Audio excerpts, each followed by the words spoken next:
गुरुजी, मैं पानी का लोटा चढ़ाते चढ़ाते मेरा पूरा कम से कम मेरे को 8 साल हो गया, पर मेरी जिंदगी में सुख बिल्कुल नहीं आया।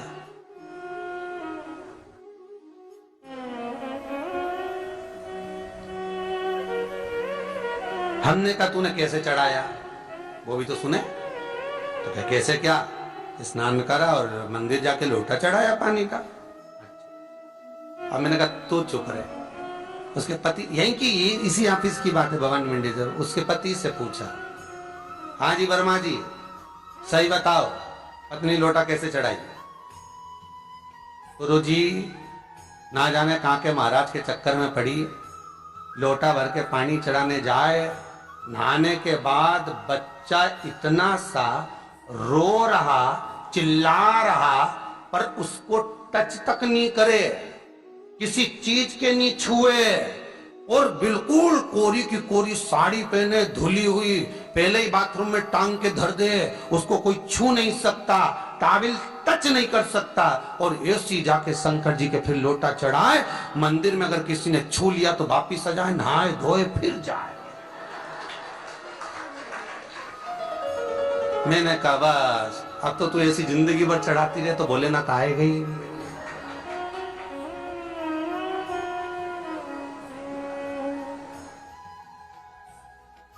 सत्य बोलो रे मिलेगा। कई लोगों ने पूछा शंकर को रिझाने के लिए कौन से कलर के कपड़े पहने कि शिव राजी हो जाए। शंकर को पाने के लिए कपड़ा बदलने की जरूरत नहीं होती, शंकर को पाने के लिए कलेजा बदलने की जरूरत होती है, शंकर मिल जाता है। कपड़े से शिव कभी नहीं मिला साहब। आप कौन से कलर के कपड़े पहन रहे हो, ये शिव प्राप्त नहीं करोगे हो। सफेद पहन लिए, लाल पहन लिए, केसर के पहन लिया, उससे शंकर नहीं मिल रहा हो।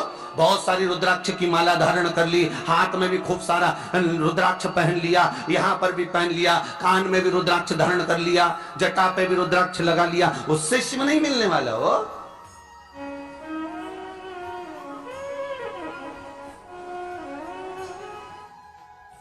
अरे भाई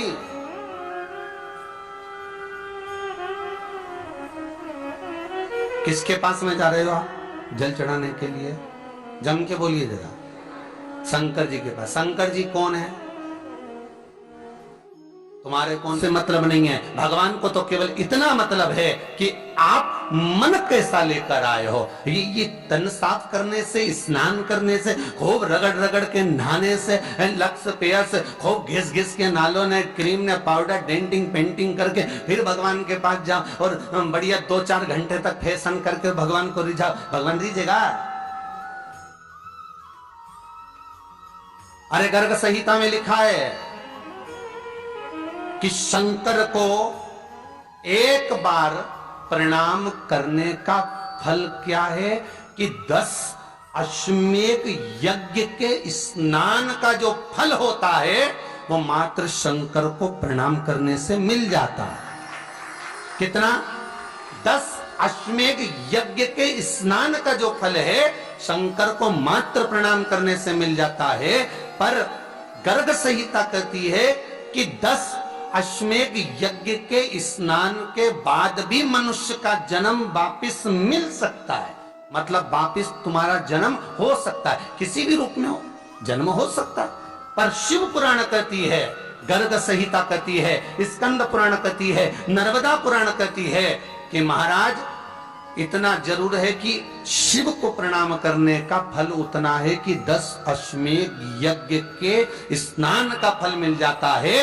पर गर्ग संहिता कहती है कि शंकर के चरणों में अगर प्रणाम कर लिया तो ये पक्का है कि अश्वमेध यज्ञ का फल भले कट जाए पर शंकर के प्रणाम का फल नहीं कटता, उसका वापिस जन्म नहीं होता और वो शिव का हो जाता, वो शंकर का हो गया, फिर उसका जन्म नहीं है महाराज।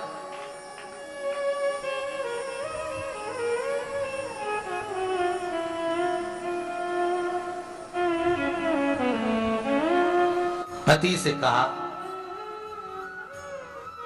हाथ धो,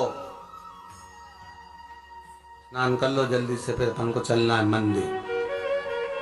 पति बोला नहा लिया एक बार तो दूसरी बार फिर से नहा लो।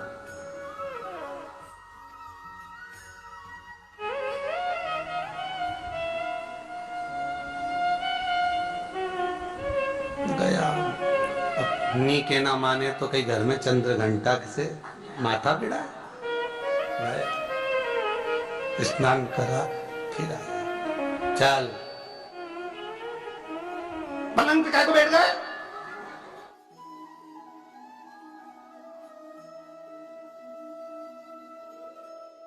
पलंग ही तो है।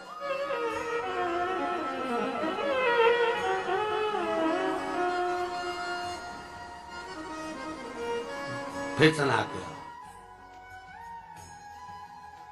ये फिर नहाने भेज दिया। होता एक सास बेचारी मायके जाना था, मौसी की यहाँ शादी थी। अब उसने बहू से कहा बेटा मेरे को जाना है, अपने घर में छोटे से लड्डू गोपाल उनकी सेवा है, तो एक काम कर कि तू सेवा कर लेगी क्या? हाँ मम्मी, उसमें क्या है, करना क्या तुम बताओ। बस सुबह से 3 बार ताली बजाना, भगवान को उठाना, पात्र में रख के नहलाना, उनको पोंछना, कपड़े पहना देना, इत्र लगा देना, चंदन लगा देना, मुकुट लगा देना, सुंदर अलकावली सब पहनाने के बाद में भगवान को दर्पण दिखाना। जब भगवान को कांच दिखाए, दर्पण दिखाए, भगवान मुस्कुरा दे, तब भगवान को भोग लगा देना। हाँ मम्मी इतना तो मैं करूंगी, और बाद में भगवान को वापिस सुला देना। हाँ इतना सा कर लूंगी। सास बिचारी के चली गई।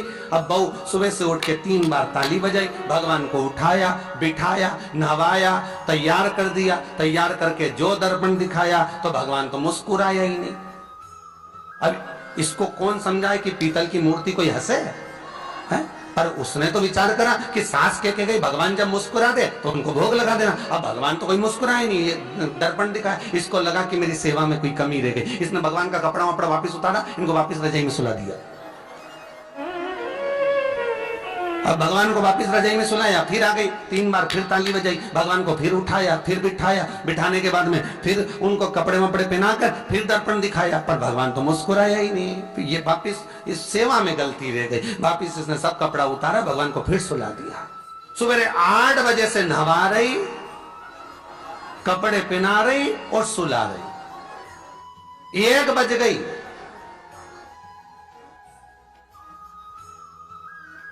कुछ गलती रह गई होगी अपने सास के लिए। अब की बार फिर भगवान को नहवाया। भगवान भी मन में सोचे नहवाई नहवा रही, खवा तो कछु ना रही। 28 बार नहवा दिया।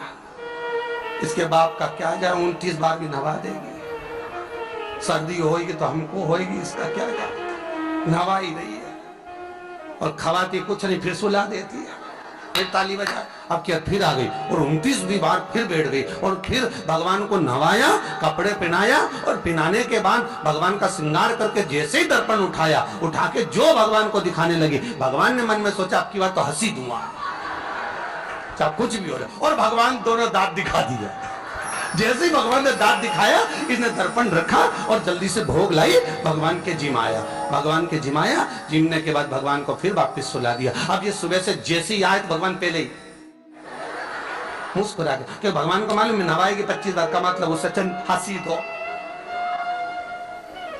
हंसने में क्या जाता, तो भगवान पहले से मुस्कुरा के बैठ जाए। अब एक दिन सास आ गई। सास ने कहा बहू अब सेवा मैं कर लूंगी। हाँ मम्मी कर लो। मम्मी सेवा करने बैठी। मम्मी ने भी स्नान कराया, श्रृंगार करा, कपड़े पहनाए, मुकुट लगाया। सब लगाने के बाद जैसे ही सास कांच दिखाने के लिए दर्पण को उठाई, इतने में से मूर्ति में से आवाज आई, दर्पण तो तेरी बहू दिखाएगी, उसको बुला दे, बहुत जोरदार दिखाती, वो दिखा सकती, तू वापिस धर दे दर्पण, तेरे बस का नहीं।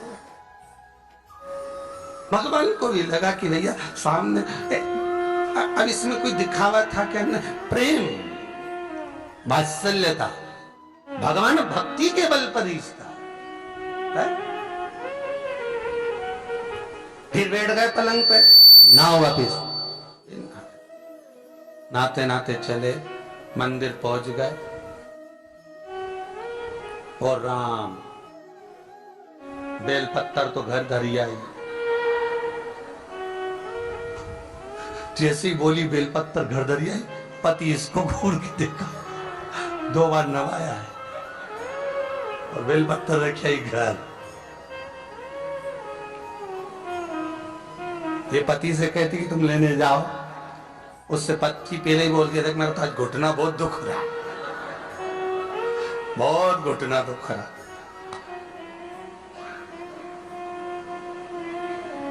ठीक है, तुम बैठो, मैं आई अभी घर से। अब घर जाते जाते मालूम पड़े फिर कहीं का कुछ छुआ गया तो नहाने बैठ गए।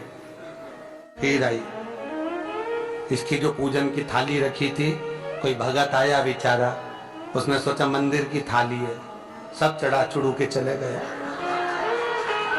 सब। पति से बोली तुमने अकेले ही पूजन कर ली, मैं तो करा ही नहीं। ये नंदी जहां बैठा उसके पास में बैठा, मैंने हाथ नहीं लगाया। तो ये सामान कौन चढ़ाया? इनकी आई थी, सब चढ़ा। तो क्या शर्म नहीं आई? बेलपत्तर तो था ही नहीं। तो क्या सियोर वाला महाराज की कथा सुनी थी, शंकर जी पे से उठा लिया, धो के चढ़ा के वो गई, वो चली गई। शिव ये नहीं कह रहा कि तुम वस्तुएं बटोर कर लाओ। शंकर कहता तुम्हारे पास में मिल जाए तो समर्पित कर दो, नहीं मिले धोया, वापिस शिव को चढ़ा दिया, वापिस शंकर को समर्पित कर दिया। शिव स्वीकार करेंगे। एक महीने तक भी एक बेलपत्र को धोकर शंकर को रोज चढ़ाते रहो तो भी शंकर स्वीकार करेंगे। उसमें भगवान ये नहीं सोचेंगे कि निर्माल्य है, स्वीकार करेंगे।